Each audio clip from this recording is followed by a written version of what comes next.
Planetary geology. What is it? What can we learn from it?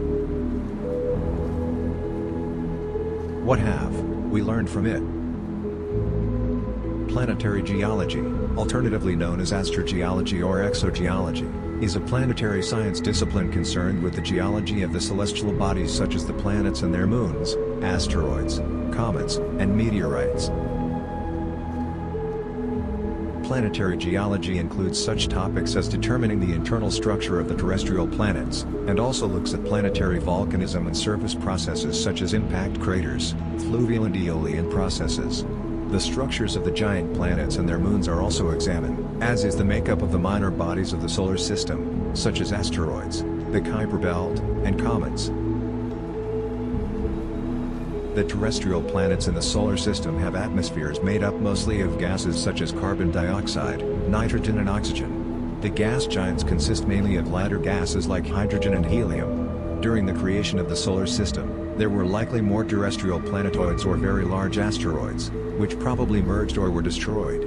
This is why terrestrial planets are mostly made up of rocks and metals with a very hard surface. Terrestrial planets also have secondary atmospheres where gas planets don't.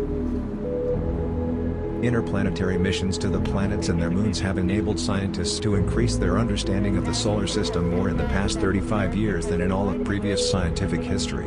Analysis of data returned from spacecraft has led to the development of whole new fields of scientific endeavor, such as planetary geology. We have completed our terrain relative navigation. Current speed is about 30 meters per second, altitude of about 300 meters off the surface of Mars. Signals from MRO. Tango Delta. Touchdown confirmed. Perseverance safely on the surface of Mars, ready to begin seeking the sands of past life. NASA continues to carry out these planetary missions, including the anticipated return of the OSIRIS-REx spacecraft carrying samples of material from the near-Earth asteroid, titled Bennu. While there have been a plethora of successful planetary missions, NASA has also had its fair share of failed missions. This is Houston.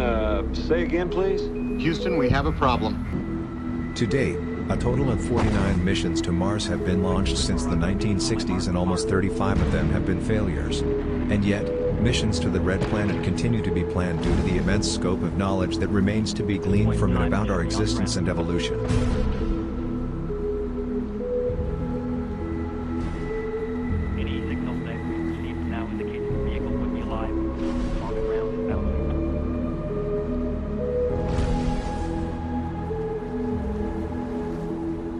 The notorious Apollo missions also sought after new discoveries regarding the geological buildup of our moon.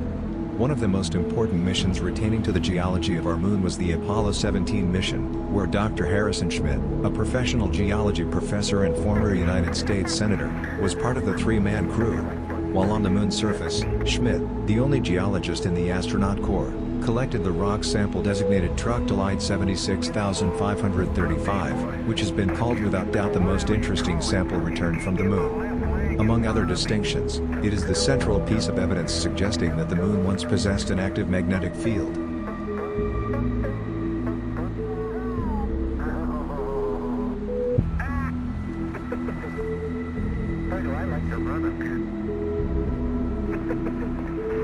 Apollo 13 was to be the third mission to land on the moon. An explosion in one of the oxygen tanks crippled the spacecraft during flight and the crew were forced to orbit the moon and return to the Earth without landing. And then if you could give your oxygen tanks a stir. Roger that.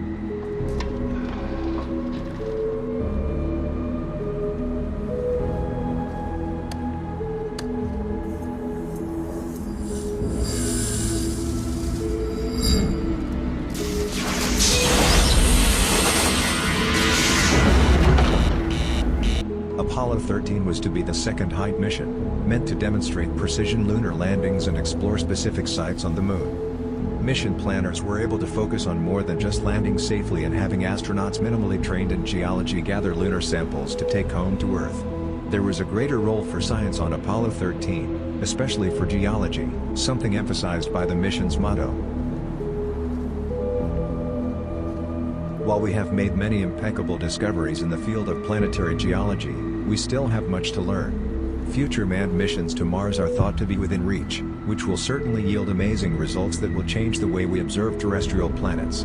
With great rewards comes great risk though, and as we have in the past, we will be prepared for outcomes that may not always be successful, as was President Nixon in his titled speech in event of moon disaster.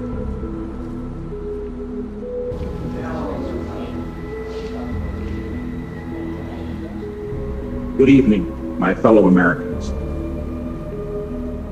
Fate has ordained that the men who went to the moon to explore in peace will stay on the moon to rest in peace. These brave men, Neil Armstrong and Edwin Aldrin, know that there is no hope for their recovery. But they also know that there is hope for mankind in their sacrifice.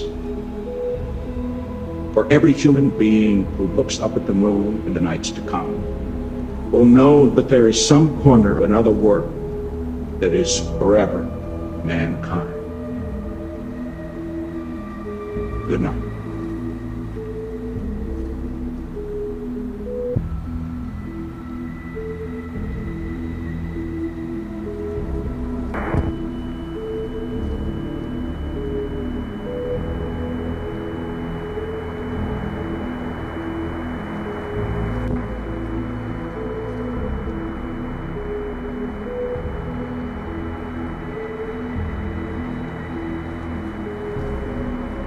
Roger. Looks good.